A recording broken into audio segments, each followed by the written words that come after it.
நான் உங்கள் பழனிவேல் காளிமுத்து. நீங்கள் பார்த்துக்கிட்டு இருக்கிறது கோல் அச்சீவர் ட்ரேடர். இந்த வீடியோவில் நம்ம ஒரு வருஷத்தில் 1567% ரிட்டர்ன்ஸ் கொடுத்த ஸ்டாக்கை நம்ம ஃபண்டமெண்டல் அண்ட் டெக்னிக்கல் அனாலிசிஸ் பண்ண போகிறோம். இந்த ஸ்டாக்கில் இன்னும் இப்போவும் வாய்ப்பு இருக்குது. ஸோ அது வாய்ப்பு இருக்குது அப்படின்றத நான் உங்களுக்கு முழுக்க எக்ஸ்பிளைன் பண்ண போகிறேன், ஃபண்டமெண்டலாகவும் அண்ட் டெக்னிக்கல் அனாலிசிஸாகவும். ஓகே, இப்போ நம்ம இந்த ஸ்டாக்கு என்ன பிஸ்னஸ் பண்ணுறாங்க அப்படின்றத பார்த்துட்டு அதுக்கப்புறம் நம்ம ஃபண்டமெண்டலாக ஃபஸ்ட் அனாலிசிஸ் பண்ணுவோம். ஓகே, நெக்ஸ்ட்டு டெக்னிக்கலாக அனாலிசிஸ் பண்ணலாம். ஸோ இந்த கம்பெனியை பொறுத்த வரைக்கும் இவங்க முழுக்க ஸோ இந்த கம்பெனி மேனுஃபேக்சர் மேல் காண்டம், ஃபீமேல் காண்டம். ஸோ இவங்க ஃபுல் பிஸ்னஸே, அதாவது 57% ரெவென்யூ இந்த கம்பெனிக்கு வந்து இந்த காண்டம் பிஸ்னஸ்லேருந்து மட்டும்தான் வருது. இப்போது அவங்க எந்தெந்த பிஸ்னஸில் இருக்காங்க, ஸோ எந்தெந்த பிஸ்னஸ்லேருந்து இவங்களுக்கு எத்தனை பர்சன்டேஜ் ரெவென்யூ வருது அப்படின்றத நம்ம இப்போ பார்த்துடலாம். ஸோ அதாவது மேல் காண்டம் 57%, ஃபீமேல் காண்டம்ஸ் வந்து 14%, கன்சியூமர் பிஸ்னஸ் 27%, அப்புறம் இந்த ஐவிடி கிட்ஸ் அப்படின்னு சொல்லி ஒரு 3% வருது. ஸோ இவங்களுக்கு இந்த காண்டம் பிஸ்னஸில் இருந்து மட்டுமே உங்களுக்கு பார்க்கும்போது கிட்டத்தட்ட ஒரு 71% வந்து இந்த காண்டம் பிஸ்னஸ்லேருந்து தான் இவங்களுக்கு ரெவென்யூ வருது. ஸோ இவங்களோட ரெவென்யூ அதிகமாக வர்ற செக்மெண்ட் அப்படின்னு பார்க்கும்போது இந்த காண்டம் பிஸ்னஸ் தான். ஓகே, இந்த கம்பெனியை பொறுத்த வரைக்கும் இவங்க நம்ம டொமஸ்டிக்காக மட்டுமே இல்லாமல் இன்டர்நேஷ்னல் லெவலையும் வேர்ல்ட் லெவலையும் இவங்க பிஸ்னஸ் வந்து பண்ணிகிட்ருக்காங்க. ஓகே, இப்போ நம்ம என்ன பண்ணலாம்னா இவங்களோட அது மட்டும் இல்லாமல் இந்த ஸ்டாக் வந்து எனக்கு தெரிஞ்சுட்டு லிஸ்ட் பண்ணியிருக்க ஒரே ஸ்டாக்கு குப்பிட் தான். ஸோ அதாவது இந்த காண்டம் இந்த பிஸ்னஸில் இருக்கிற ஒரே ஸ்டாக் வந்து குப்பிட் மட்டும்தான். ஓகே, இப்போ நம்ம இந்த ஸ்டாக் என்ன பண்ண போகிறோம், ஃபண்டமெண்டலாக நம்ம அனாலிசிஸ் பண்ணிடலாம். ஓகே, மார்க்கெட் கேபிட்டல் 26,737 கோடி, ஸ்டாக்கோட பிஇ 247. இந்த ஸ்டாக்கோட பிஇயை பார்க்கும்போதே நமக்கு ஒரு பயமும் வரும். அதே சேம் டைம் பார்க்கும்போது ஃபஸ்ட்டு ஒரு ஸ்டாக்கோட பிஇயை வச்சு நம்ம பார்க்கும்போது, ஒரு ஸ்டாக்கோட பிஇயை மட்டுமே வச்சு இந்த ஸ்டாக் வந்து ஓவர் வேலிட்னு சொல்ல முடியாது. அதே சேம் டைம் பார்க்கும்போது நெக்ஸ்ட் நம்ம பார்க்கும்போது இந்த ஸ்டாக்கோட ROCE 33.5% இருக்குது. Return on capital employee. இந்த ரிட்டர்ன் ஆன் கேபிட்டல் எம்ப்ளாய் அப்படின்னா இந்த கம்பெனியில் நம்ம நம்மளை மாதிரியான இன்வெஸ்டர்ஸ் வந்து இன்வெஸ்ட்மெண்ட் பண்ணியிருப்போம்ல, அந்த பணத்தை இவங்க எந்த அளவுக்கு பிஸ்னஸில் போட்டு எவ்வளோ ரெவென்யூ வந்து இன்க்ரீஸ் பண்ணியிருக்காங்க அப்படின்றதான் இந்த 33% அப்படின்றது இந்த கால்குலேஷன். ஸோ நம்மளோட போட்ட பணத்தை ஒரு கம்பெனி வந்து எந்த அளவுக்கு அவங்க பயன்படுத்தி எவ்வளோ ப்ராஃபிட்டை வந்து இன்க்ரீஸ் பண்ணுறாங்க, எவ்வளோ பிஸ்னஸை வந்து இவங்க இன்க்ரீஸ் பண்ணிட்டு போகிறாங்க அப்படின்றத நம்ம இதிலேருந்து தெரிஞ்சுக்கலாம். இந்த ROCE பொறுத்த வரைக்கும் 33.5% அப்படின்றது ஒரு சூப்பரான ஒரு பர்சன்டேஜ் தான். ஸோ இது இந்த கம்பெனிக்கு பொறுத்த வரைக்கும் plus. Next ROE, return on equity. So இந்த கம்பெனியில் இன்வெஸ்ட்மெண்ட் பண்ணியிருக்க இன்வெஸ்டருக்கு எவ்வளோ ரிட்டர்ன்ஸை கொடுத்துருக்கு. இந்த ஃபஸ்ட்டு நம்ம பார்த்தது இந்த நம்ம இன்வெஸ்டர் கொடுத்துருக்க பணத்தை வச்சு இவங்க எவ்வளவு எஃபிஷியண்ட்டாக ஒர்க் பண்ணியிருக்காங்க அப்படின்றது தான் இந்த ROCE. நெக்ஸ்ட்டு ROE பொறுத்த வரைக்கும் எவ்வளவு ரிட்டர்ன்ஸை அந்த இன்வெஸ்ட்மெண்ட் பண்ண இன்வெஸ்டருக்கு எவ்வளோ ரிட்டர்ன்ஸை கொடுத்துருக்கு, 27.3%. இந்த ரெண்டுமே இந்த கம்பெனியை பொறுத்த வரைக்கும் சூப்பராக இருக்குது. நெக்ஸ்ட்டு அதாவது இண்டஸ்ட்ரி பிஏயோட ஸ்டாக் பிஏ பார்க்கும்போது எங்கேயோ இருக்குது. ஸோ நம்ம அதை மட்டுமே கன்சிடர் பண்ண வேண்டாம். Next dept to equity. இந்த கம்பெனியை பொறுத்த வரைக்கும் ஒரு ஸ்மால் கேப் ஸ்டாக் அப்படின்றது மட்டுமே இல்லாமல், ஸ்மால் கேப் ஸ்டாக்காகவே இருந்தாலும் இவங்களோட டெப்ட்டு வந்து கடன் வந்து ரொம்ப கம்மியாக இருக்குது. இது இந்த கம்பெனிக்கு என்னை பொறுத்த வரைக்கும் ப்ளஸ். நம்ம ஃபஸ்ட்டு பார்த்த 4 பேராமீட்டர்ஸில் 3 பேராமீட்டர்ஸ் இந்த கம்பெனிக்கு ப்ளஸ் தான். ROCE, ROE, டெப்ட்.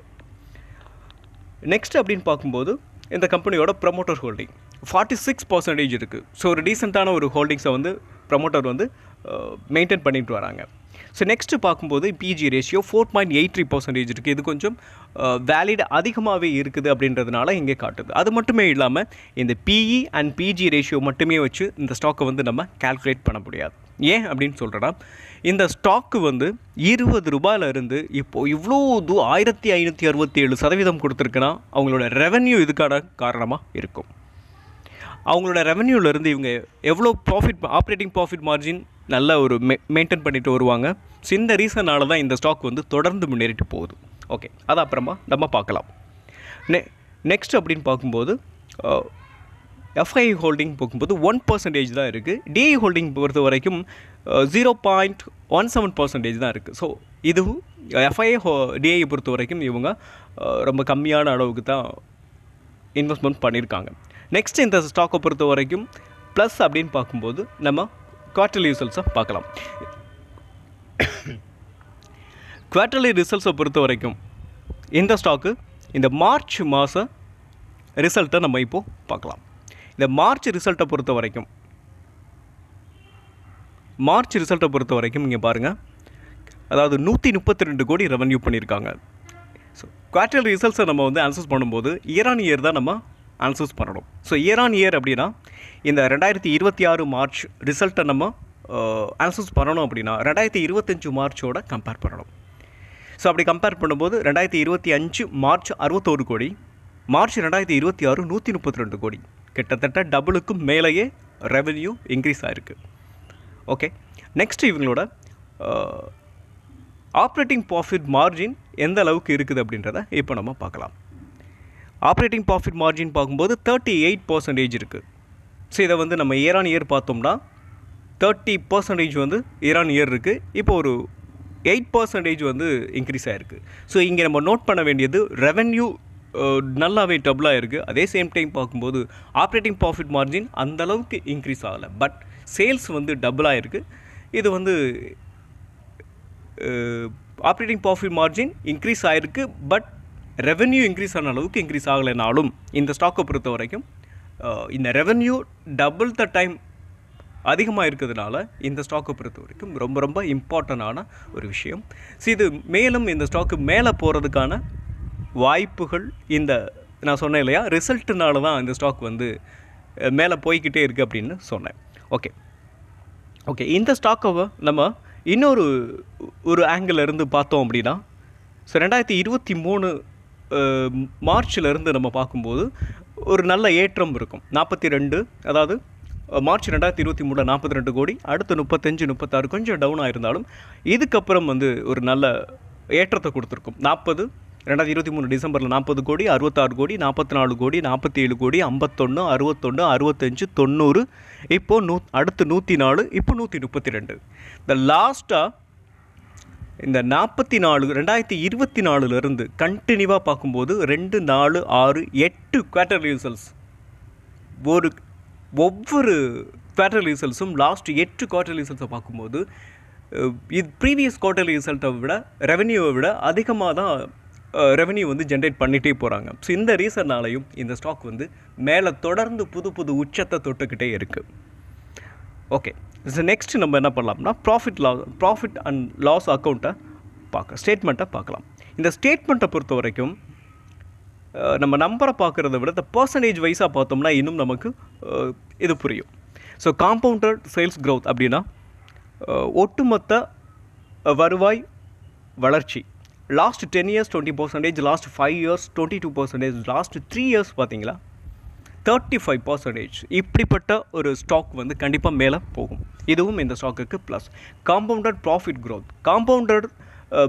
க்ரோத்துன்னு பார்க்கும்போது 10 yearsக்கு 21%, 5 yearsக்கு 31%, 3 yearsக்கு 51%. ஸோ ப்ராஃபிட்டும் உங்களுக்கு எவ்வளவு அதிகமாக இருக்குதுன்னு பார்த்தீங்களா. ஸோ நல்ல ஒரு வளர்ச்சியில் இந்த ஸ்டாக் இருக்குது. நெக்ஸ்ட்டு பார்க்கும்போது நம்ம ரிட்டர்ன் ஆன் ஈக்விட்டி லாஸ்ட் 10 yearsல நம்ம ஆல்ரெடி ரிட்டர்ன் ஆன் ஈக்விட்டினா என்ன அப்படின்னு பார்த்துருக்கோம். இந்த கம்பெனியில் இன்வெஸ்ட்மெண்ட் பண்ண இன்வெஸ்டருக்கு எவ்வளோ ரிட்டர்ன்ஸை பர் இயருக்கு கொடுக்குது அப்படின்றதான் 10 yearsல பார்க்கும்போது 22%, 5 yearsல 19%, 3 yearsல 20% கொடுத்துருக்கு. ஆனால் லாஸ்ட் இயர் பார்க்கும்போது 20 7% வந்து ரிட்டர்ன்ஸை வந்து இந்த ஸ்டாக்கு கொடுத்துருக்கு. ஸோ இந்த இந்த ஸ்டாக்கை நம்ம ஃபண்டமெண்டலாக ரிசல்ட் பேஸ்டாக நம்ம அனலைசிஸ் பண்ணும்போது நமக்கு என்ன தெரியுது அப்படின்னா, இவங்களோட ரிசல்ட் லாஸ்ட் 8 குவார்ட்டர்லி ரிசல்ட் வந்து சூப்பராக பண்ணியிருக்காங்க. அதே சேம் டைம் பார்க்கும்போது இந்த ஒட்டுமொத்த வருவாய் வளர்ச்சி, ஒரு ஒட்டுமொத்த லாப வளர்ச்சி விகிதம், அடுத்து பார்க்கும்போது ரெவென்யூ, அதாவது ரிட்டர்ன் ஆன் ஈக்விட்டி, இது எல்லாமே வேறு லெவலில் இருக்குது. ஸோ இந்த ரீசனால தான் இந்த ஸ்டாக் தொடர்ந்து முன்னேறிக்கிட்டே இருக்குது. ஓகே, நம்ம இப்போது இதை என்ன பண்ணியிருக்கோம், நெக்ஸ்ட்டு டெக்னிக்கலாக அடுத்து இந்த ஸ்டாக் நம்ம வந்து கன்சிடர் பண்ணலாமா, கன்சிடர் பண்ணக்கூடிய ஜோனில் இருக்குதா அப்படின்னு பார்க்கலாம். ஓகே, இப்போது குப்பிட்டோட டெக்னிக்கல் அனாலிசிஸ் பார்த்துருவோம். ஸோ நான் சொன்னேன் இல்லையா, ஒரு வருஷத்தில் இந்த ஸ்டாக் வந்து ரிட்டர்ன்ஸ் வந்து 1265%. ஒரு நிமிஷம், ஸோ இங்கே ஏதோ அட்ஜஸ்ட் ஆகிருக்கா அப்படின்றத கொஞ்சம் 1500% அப்படின்னு பார்த்தேன். இல்லை, 1 இயரில் கிட்டத்தட்ட 1.5 இயர்ஸ், 1.5 இயரில் ஸோ இந்த ஸ்டாக் வந்து நமக்கு ரிட்டர்ன்ஸ் கொடுத்துருக்குது அப்படின்னு பார்க்கும்போது,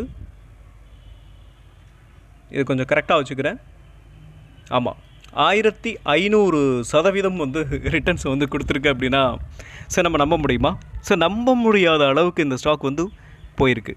அதாவது இந்த ஸ்டாக் 12 ரூபாயில் மே 2ஆம் தேதி 2025 இருந்திருக்கு. இந்த லாஸ்ட் 1.5 இயர்ஸில் 1500% வந்து ரிட்டர்ன்ஸாக கொடுத்துருக்கு. ஓகே, இப்போ 1500% கிட்டத்தட்ட 1.5 இயர்ஸில் கொடுத்துருச்சு. இது இனிமேலும் மேலே போகுமா அப்படின்ற கேள்வியும் நமக்குள்ளே இருக்கும். அதே சேம் டைம் பிகினராக இருக்கட்டும் இல்லை இன்டர்மீடியேட்டராக இருக்கட்டும், ஸோ இந்த ஷேர் மார்க்கெட்டுக்கு உள்ளே வந்த கொஞ்ச நாளில் இருக்கிறவங்களும் இல்லை பிகினராகவும் எல்லாருக்குமே தோணும், ஸோ இந்த ஸ்டாக் வந்து போய்கிட்டே இருக்கு, இது நம்ம இப்போ வாங்கி வச்சோம்னா இன்னும் ஒரு 6 மாதத்துலேயோ 1 வருஷத்துலேயோ நமக்கு ஒரு 100%, ஒரு 50% ரிட்டர்ன்ஸ் கிடைச்சா கூட போதுமே அப்படின்னு எல்லாருக்குமே தோணும். ஸோ அப்படி இருக்கும்போது இந்த ஸ்டாக்கை எல்லோரும் வாங்கலாமா வேணாமா அப்படின்ற ஒரு சின்ன பயமும் இருக்கும். ஸோ அதை தான் நம்ம வந்து இப்போது இந்த வீடியோவில் எக்ஸ்பிளைன் பண்ணியிருக்கோம். ஃபண்டமெண்டலாக நம்ம பார்த்துருப்போம், உங்களுக்கு ஒரு ஐடியா கிடச்சிருக்கும். இப்போ டெக்னிக்கலாக நம்ம இப்போது எங்கே நம்ம இந்த ஸ்டாக்கை கன்சிடர் பண்ணலாம் இல்லை கன்சிடர் பண்ண வேண்டாமா அப்படின்றத இப்போ நம்ம பார்க்கலாம். இன்ச் பை இன்ச்சாக நம்ம அனாலிசிஸ் பண்ண போகிறோம்.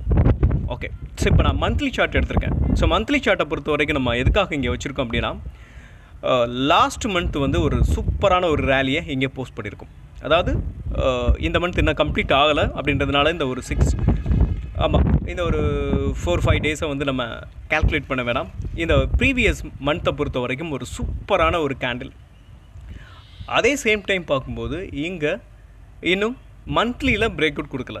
அதே சேம் டைம் பார்க்கும்போது இந்த ஸ்டாக்கை நம்ம இப்போது வீக்லியில் கன்வெர்ட் பண்ணிக்குவோம். வீக்லியில் பார்க்கும்போது நமக்கு ஒரு கிளியர் கிடைக்கும். ஸோ வீக்லியில் இந்த ஸ்டாக்கை நம்ம பார்க்கும்போது பிரேக் அவுட் ஆகி இந்த வீக் வந்து சூப்பரான ஒரு பிரேக் அவுட்டை கொடுத்துருக்கோம். ஸோ உங்களுக்கு இப்போது கிளியராக தெரியும்னு நினைக்கிறேன். ஸோ இந்த ட்ரெண்ட் லைனை கவனிச்சிங்கன்னா தெரியும். இந்த ட்ரெண்ட் லைனை இதுக்கு முன்னாடி எப்போல்லாம் இந்த ஸ்டாக் வந்து ஒரு ஹிட் பண்ணுதோ, அதாவது இந்த ரெசிஸ்டன்ஸை இந்த ஸ்டாக் வந்து இப்போ உங்களுக்கு சைட்வேஸ் போயிட்டு அகைன் மேலே போயிட்டு ஒரு இந்த ட்ரெண்ட் லைனை ஹிட் பண்ணிவிட்டு ஒரு ஸ்மால் செல்லிங் வந்திருக்கு. அதுக்கப்புறம் அகைன் மறுபடியும் ஸோ இப்போ போயிட்டு இங்கே ஒரு செல்லிங் வருமா, இல்லை இதை உடச்சி மேலே போகும்போது இதை உடச்சி மேலே போயிருக்கிறதுனால இதை பிரேக் அவுட்டு நம்ம கன்ஃபார்ம் பண்ணலாம். அதே சேம் டைம் இங்கே பேரிஷ் கேண்டில் பிரிண்ட் ஆனிச்சுன்னா இது இன்னும் கொஞ்சம் கீழே இறங்கிட்டு அதுக்கப்புறம் மேலே போயிருக்கும். ஸோ இப்போ நம்ம என்ன பண்ணலாம், இந்த ஸ்டாக்கை இது பிரேக் அவுட் கிளியர் கட்டாக ஆகிருக்கு. ஸோ இப்போ நம்ம கன்சிடர் பண்ணலாமா அப்படின்றத இப்போ நம்ம பார்த்துருவோம். ஸோ வீக்லியில் பார்க்கும்போது ஒரு ஸ்ட்ராங்கான புல்லிஷ் கேண்டில் பிரிண்ட் ஆகிருக்கு. இதே சேம் டைம் இந்த ஸ்டாக்கை நம்ம இப்போது இதை பிரேக் அவுட்னு கன்ஃபார்ம் பண்ணலாம். ஸோ பிரேக் அவுட் ஆகிருக்கு. அதே சேம் டைம் நம்ம ஸ்டாப் லாஸ் இங்கே வைக்கணும். பட் இன்னொரு விஷயம் என்ன அப்படின்னு பார்க்கும்போது இந்த ஸ்டாக்கை பிகினர் யாருமே வாங்கிட வேணாம். டெக்னிக்கலாக ஸ்ட்ராங்காக இருக்கிறவங்க, ரிஸ்க் டேக்கர் மட்டுமே இந்த ஸ்டாக்கை வந்து நம்ம கன்சிடர் பண்ணலாம். அதுக்கும் உங்களோட ஓன் அனாலிசிஸ் பண்ணிவிட்டு நீங்கள் இன்வெஸ்ட்மெண்ட் டிசிஷனை நீங்கள் எடுங்க. ஓகே, ஸோ என்னோட அனாலிசிஸ் எதுக்காக அப்படின்னா, நீங்கள் இந்த மாதிரியான ஸ்டாக்குகளை நீங்கள் எப்படி அனாலிசிஸ் பண்ணலாம், இந்த ஸ்டாக்கை வாங்கணும் அப்படின்னா நம்ம என்னென்னலாம் பார்க்கணும் அப்படின்றத தான் நான் உங்களுக்கு இங்கே எக்ஸ்பிளைன் பண்ணியிருக்கேன்.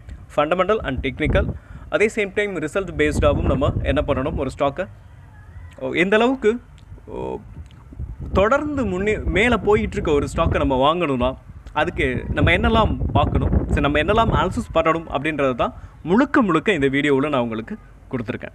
ஸோ இந்த வீடியோ பற்றிய காமெண்ட்டை நீங்கள் மறக்காமல் பதிவு பண்ணுங்கள். நம்ம இப்போது கண்டினியூ பண்ணலாம். ஓகே, இந்த ட்ரெண்ட் லைனை பொறுத்த வரைக்கும் பிரேக் அவுட் கொடுத்துருக்கு, கிளியர் கட்டான பிரேக் அவுட் கொடுத்துருக்கு. ஸோ நம்ம ஸ்டாப் லாஸை பொறுத்த வரைக்கும் இந்த க்ரீன் கலர் ட்ரெண்ட் லைன் இருக்கு இல்லையா, அதாவது ஹரிசாண்டல் லைன், இதை உடச்சி உள்ள பேரிஷ் கேண்டில் பிரிண்ட் ஆனிச்சு அப்படின்னா நம்ம ஸ்டாப் லாஸை கொடுத்துட்டு என்ன பண்ணணும், வெளியில் வந்துடணும். அதே சேம் டைம் இப்போ பிரேக் அவுட் நம்ம கிளியராக இருக்குது.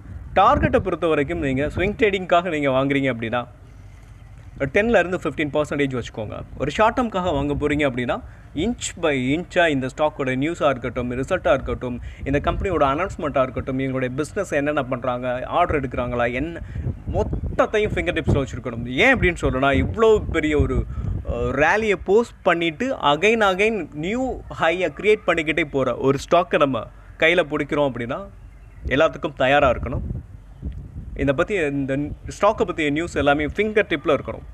டெய்லி இந்த ஸ்டாக்கை நீங்கள் வாட்ச் பண்ணணும். வாட்ச் பண்ணுறது அப்படின்னா டெக்னிக்கலாக சொல்லலாம், நியூஸ் பேஸ்டாக டெக்னிக்கலாக அந்த கம்பெனியோட ஒவ்வொரு அனௌன்ஸ்மெண்ட்டையும் ஒவ்வொரு திட்டங்களையும் நம்ம என்ன பண்ணணும், அவங்களோட பிஸ்னஸ் எக்ஸ்பேண்ட் பண்ண போகிறாங்களா, இல்லை ஆர்டர் எடுத்திருக்காங்களா, இப்படி ஒவ்வொரு விஷயத்தையுமே நம்ம என்ன பண்ணணும், கூர்ந்து கவனிக்கணும். இதை உங்களால் பண்ண முடியும் அப்படின்னா நீங்கள் இந்த ஸ்டாக்கை வந்து கன்சிடர் பண்ணலாம். ஸோ அது உங்களோட ஓன் டிசிஷன். ஓகே, இந்த ஸ்டாக்கை நம்ம இப்போது நெக்ஸ்ட் இந்த ஸ்டாக் வந்து இது கிட்டத்தட்ட பார்க்கும்போது ஒரு 250 அப்படின்ற அந்த ப்ரைஸ் வரைக்கும் போகிறதுக்கான வாய்ப்பு இருக்குது. இதுதான் இந்த ஸ்டாக்கோட டார்கெட். ஓகே, இப்போ நம்ம டெய்லியில் கன்வெர்ட் பண்ணுவோம். இந்த வீக் வந்து இந்த ஸ்டாக் வந்து மொமெண்டம் எப்படி இருக்குது, ஸ்ட்ராங்காக இருக்குதா இல்லை ஸ்லோ டவுனாக இருக்கா அப்படின்றதையும் இங்கே நம்ம பார்க்கலாம். இங்கே பார்த்தீங்களா, ஸோ நம்ம வீக்லியில் ட்ராப் பண்ணியிருந்தோம். ஸோ இப்போது இந்த ஸ்டாக் வீக்லியில் ஸ்ட்ராங்கான ஒரு புல்லிஷ் கேண்டில் பிரிண்ட்டாக இருக்குது. ஸோ தொடர்ந்து முன்னேறும். கரண்ட் மார்க்கெட் ப்ரைஸில் நம்ம கன்சிடர் பண்ணுறோம் அப்படின்னா நம்ம ஸ்டாப் லாஸ் நம்ம சொன்ன மாதிரியே இந்த க்ரீன் கலர் ட்ரெண்ட் லைனை உடச்சி கீழே பேரிஷ் கேண்டில் பிரிண்ட் ஆனிச்சு அப்படின்னா நம்ம ஸ்டாப் லாஸை கொடுத்துட்டு வெளியில் வந்துடும். நீங்கள் யோசிக்கவே கூடாது, இன்னும் கொஞ்சம் நல்ல ஸ்டாக்கு தானே, கீழே இறங்கிட்டு அகைன் மறுபடியும் மேலே ஏறிடுமே, அதனால் நம்ம கொஞ்சம் வெயிட் பண்ணுவோமே அப்படின்னு அந்த எண்ணமே வரக்கூடாது. ஓகே, சரி, நெக்ஸ்ட் நம்ம டார்கெட் பார்த்துட்டோம், ஸ்டாப் லாஸ் பார்த்துட்டோம், பிரேக் அவுட் ஆகிருக்குன்றதையும் பார்த்துட்டோம். இந்த ஃபுல் டேட்டாவையும் நம்ம என்ன பண்ணிட்டோம், எக்ஸ்பிளைன் பண்ணியிருக்கேன். இதை பற்றிய கருத்துக்களை நீங்கள் காமெண்ட் பாக்ஸில் காமெண்ட் மறக்காமல் பண்ணுங்கள். உங்களிடமிருந்து விடைபெறுவது உங்கள் பழனிவேல். மீண்டும் ஒரு நல்ல வீடியோவில் உங்களை சந்திக்கிறேன். அதுவரை நன்றியும் அன்பும்.